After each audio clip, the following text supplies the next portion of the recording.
Hello दोस्तों, स्वागत है आपका आपके अपने इस YouTube channel SHP education.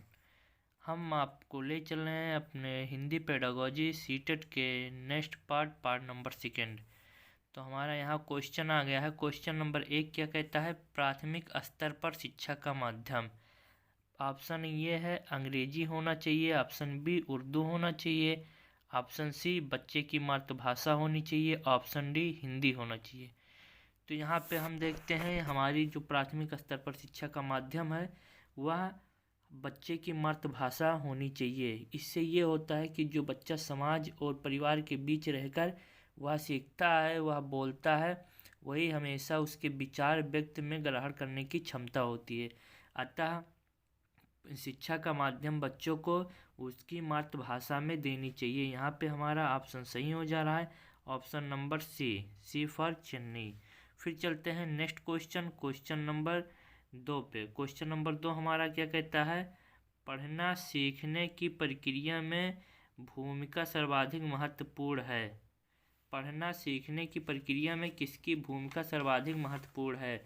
Option है यहाँ पे, ऑप्शन है बाल साहित्य के सार्थक प्रयोग की, ऑप्शन बी है पाठ्य पुस्तक की, ऑप्शन सी है भाषा परीक्षाओं की, ऑप्शन डी है भाषा प्रयोगशाला की। तो यहाँ पे हम देखते हैं बाल साहित्य के सार्थक प्रयोग को सीखने के लिए हमें सर्वाधिक महत्वपूर्ण क्या होगा?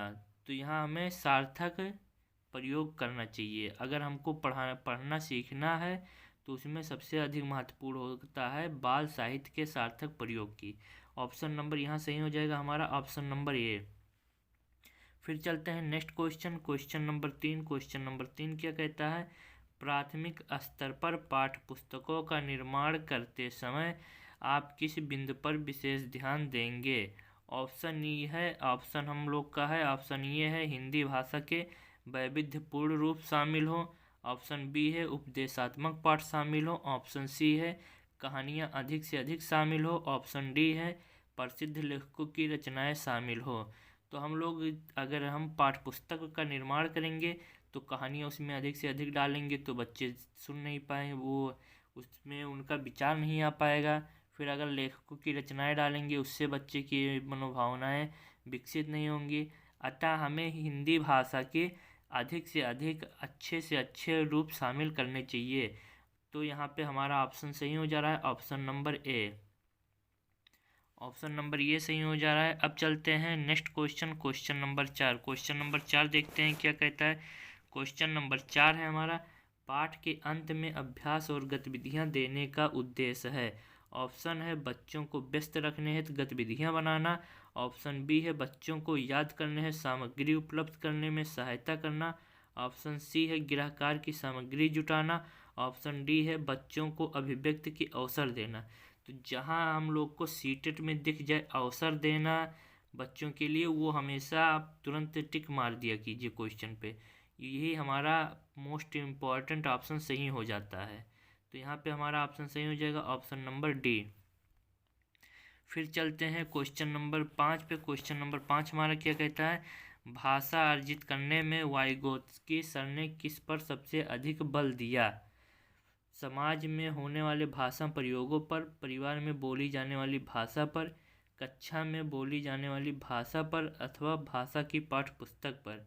तो वाइगोत्स्की साहब ने सबसे अधिक बल भाषा अर्जन करने के लिए दिया है, जो हमारा समाज में होने वाले भाषा प्रयोग होते हैं उन पे बल दिया है। तो हमारे यहाँ ऑप्शन सही हो जाएगा, ऑप्शन नंबर ए। फिर चलते हैं हम next question, question number 6। Question number 6 हमारा क्या कहता है? भाषा अर्जित करने की प्रक्रिया में किसका महत्व सर्वाधिक है? ऑप्शन ये है भाषा प्रयोगशाला का, ऑप्शन ये है भाषा प्रयोगशाला का, ऑप्शन बी है पाठ्य पुस्तक का, ऑप्शन सी है समाज का, ऑप्शन डी है भाषा कक्षा का। तो यहाँ पे हमारा हो जाएगा ऑप्शन नंबर सही सी, ऑप्शन सी सही हो जाएगा। ऑप्शन सी क्या है? समाज का। समाज का इसलिए हो जाता है भाषा अर्जित करने की प्रक्रिया में हमारा समाज का सबसे अधिक महत्व होता है। फिर चलते हैं क्वेश्चन नंबर 7। क्वेश्चन नंबर 7 क्या कहता है हमारा? एक समावेशी कक्षा में भाषा शिक्षक को किस बिंदु का सबसे अधिक ध्यान रखना चाहिए? ऑप्शन है सभी बच्चों को समान गतिविधि में शामिल होने के लिए प्रोत्साहित करना, ऑप्शन बी है सभी बच्चों को समान अपेक्षाएं रखना, ऑप्शन सी है विविध प्रकार की दृश्य श्रव्य सामग्री का उपयोग करना। ऑप्शन डी है सभी बच्चों को समान रूप से गिरफ्तार लेना। तो यहाँ पे हम देखेंगे विविध आ गया, तो जैसे यहाँ पे विविध आ जाता है तो हमारा ऑप्शन सही ही हो जाता है। जैसे हम क्या करते हैं, एक समावेशी कक्षा में जब शिक्षक को हमेशा अनेक प्रकार की दृश्य श्रव्य सामग्री का उपयोग कराएंगे तो वह विशेष ध्यान देगा, तो इसलिए हमारा ऑप्शन सही हो जाएगा ऑप्शन नंबर सी। फिर चलते हैं हम next question, question number 8। Question number 8 क्या कहता है, बच्चे प्रारंभ से ही द्विभाषिक होते हैं, बहुभाषिक होते हैं, भाषा में कमजोर होते हैं, एक भाषिक होते हैं। तो यहाँ पे हमारा ऑप्शन हो जाएगा ऑप्शन नंबर बी, बच्चे प्रारंभ से ही बहुभाषिक होते हैं क्योंकि वह कौशल प्रस्फुट रूप में विद्यमान करते हैं। जैसे उनका वातावरण उपलब्ध कराएंगे उसी हिसाब से वह कौशल का विकास करेंगे। फिर चलते हैं हम अपना नेक्स्ट क्वेश्चन, क्वेश्चन नंबर 9 देखते हैं क्या कहता है, चोमस्की साहब के अनुसार कौन सा कथन सही है। चोमस्की साहब के अनुसार कौन सा कथन सही है, बच्चों में भाषा सीखने की जन्मजात क्षमता नहीं होती है, बच्चों में भाषा सीखने की क्षमताएं बहुत सीमित होती हैं, बच्चों को व्याकरण सिखाना जरूरी है, बच्चों में भाषा सीखने की जन्मजात क्षमता होती है। तो यहाँ पे हमारा सही हो जाएगा, चोमस्की साहब ने कहा है कि जो बच्चे होते हैं वह भाषा सीखने में उनकी जन्मजात क्षमता होती है। तो हमारा यहाँ ऑप्शन हो जाएगा ऑप्शन नंबर डी। फिर चलते हैं हम नेक्स्ट क्वेश्चन देखते हैं, क्वेश्चन नंबर 10। क्वेश्चन नंबर 10 हमारा क्या कहता है, बच्चे की भाषा का आकलन करने के लिए सबसे उचित तरीका क्या है। बच्चों के भाषा प्रयोग का अवलोकन करना, बच्चे से किताब पढ़वाना, बच्चे से परियोजना कार्य करवाना, बच्चों को लिखित परीक्षा देना। तो यहाँ तो हमारा ऑप्शन हो जाएगा ऑप्शन नंबर, फिर देखते हैं हम यहाँ बच्चों के भाषा प्रयोग का अवलोकन करना। हमें अगर आकलन करना है तो सबसे उचित तरीका हो जाता है बच्चों के भाषा प्रयोग का अवलोकन करना है। ऑप्शन नंबर ए सही यहाँ पे हो जाता है, क्योंकि हम बच्चों से किताब पढ़वाएंगे तो वो हमारा उचित तरीका नहीं है, परियोजना कार्य करने के लिए देंगे वो भी उचित तरीका नहीं है, लिखित परीक्षा लेंगे बच्चों से वो भी उचित तरीका नहीं है। इसलिए हमारा उचित तरीका है उनके भाषा प्रयोग का अवलोकन करना। फिर चलते हैं नेक्स्ट क्वेश्चन, क्वेश्चन नंबर 11 क्या कहता है हमारा, क्वेश्चन नंबर 11 है प्राथमिक स्तर पर भाषा सिखाने का सर्वश्रेष्ठ विधि है।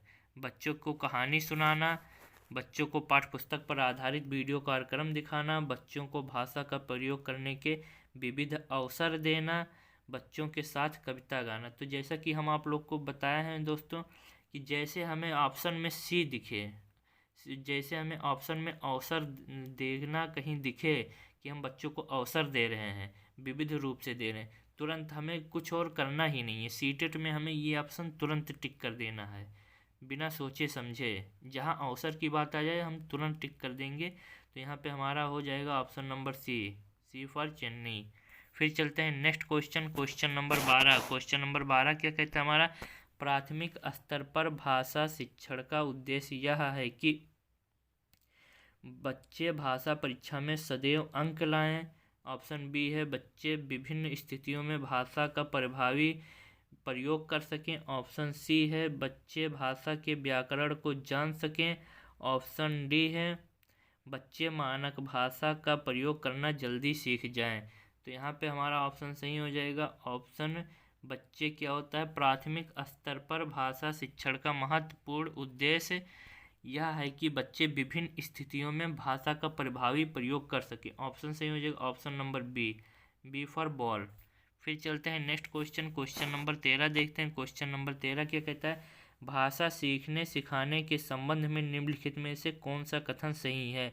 बच्चे स्कूल आकर ही भाषा सीखते हैं कि बच्चे अपने परिवार से ही भाषा सीखते हैं, बच्चे स्कूल में मानक भाषा का ही प्रयोग करते हैं कि बच्चे स्कूल आने से पूर्व ही भाषाई पूंजी से लैस होते हैं। तो यहाँ पे हम देखेंगे क्वेश्चन हमारा हो जाएगा ऑप्शन नंबर डी सही, बच्चे स्कूल आने से पूर्व ही भाषाई पूंजी से लैस होते हैं क्योंकि वह अपने घरों में सुनते हैं, कोई भाषा सीखते हैं, उसके बाद समाज में देखते हैं, पर्यावरण जो होता है वहाँ का वो सीखते हैं, इसलिए स्कूल आने से पूर्व वह भाषाई से लैस होते हैं। फिर चलते हैं next question, question number 14। Question number 14 देखते हैं, प्राथमिक स्तर पर एक भाषा शिक्षक से सर्वाधिक अपेक्षित है? ऑप्शन है बच्चों को मानक भाषा का प्रयोग करना सिखाना। ऑप्शन बी है कक्षा और कक्षा के बाहर बच्चों को भाषा प्रयोग के लिए प्रोत्साहित करना। ऑप्शन सी है बच्चों की निरंतर परीक्षाएं लेना। ऑप्शन डी है पाठ्य पुस्तक में दी गई सभी कहानी कविताओं को कंठस्थ कराना। तो यहाँ पे हमारा सही ऑप्शन हो जाएगा ऑप्शन नंबर बी।